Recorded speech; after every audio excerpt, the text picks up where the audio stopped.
सोच कर देखिए, अगर दुनिया का सबसे इम्पोर्टेंट ऑयल रूट अचानक से अनसेफ हो जाए, जहाज गुजरने से भी डरने लगे और ग्लोबल ट्रेड रुकने लगा। ऐसी ही सिचुएशन मिडिल ईस्ट में बनी जब ईरान और इजराइल के बीच टेंशन बढ़ने लगा। लेकिन इसी बीच एक अजीब खबर सामने आई कि ईरान ने इंडिया के जहाज़ों को गुजरने की परमिशन दे दी। सवाल ये है, आखिर सिर्फ भारत के जहाज़ क्यों? क्या यह सिर्फ दोस्ती है या इसके पीछे कोई बड़ा जियोपॉलिटिकल रीज़न छुपा है? इस पूरे मामले को आसान भाषा में समझते हैं। नमस्कार दोस्तों, आप सभी का अनास्किया चैनल पर स्वागत है।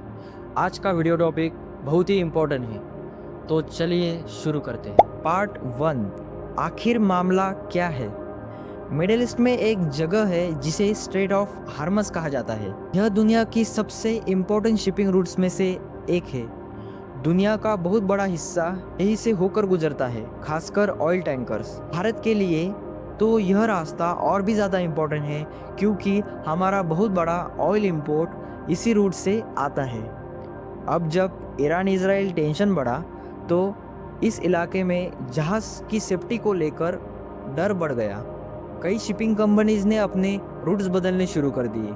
लेकिन इसी बीच खबर आई कि इंडियन फ्लैग शिप्स को ईरान ने सेफ पैसेज दे दिया।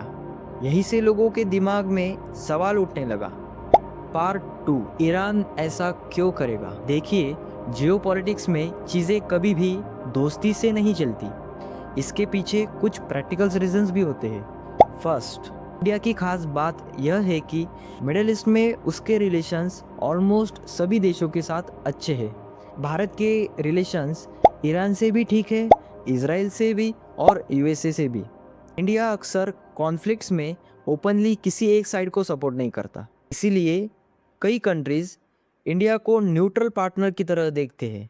Second, energy connection. इंडिया दुनिया के सबसे बड़े ऑयल बायर में से एक है। अगर इंडिया जैसे बड़े बायर को ऑयल सप्लाई में प्रॉब्लम होती है तो उसका असर ग्लोबल मार्केट पर भी पड़ सकता है। इसलिए कई एनालिसिस्ट मानते हैं कि ईरान इंडिया के साथ अननेसेसरी टेंशन नहीं चाहता। Third, strategic messaging. कभी कभी कंट्रीज कुछ डिसीजंस इसलिए भी लेते हैं ताकि दुनिया को एक सिग्नल दिया जा सके। अगर ईरान कुछ देशों के शिप्स को परमिशन देता है तो वह इनडायरेक्टली यह दिखा रहा है कि वह पूरी दुनिया के खिलाफ नहीं है।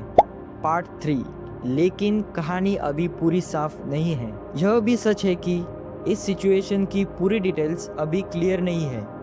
इंटरनेशनल न्यूज़ रिपोर्ट्स में अलग अलग इंफॉर्मेशन सामने आ रही है।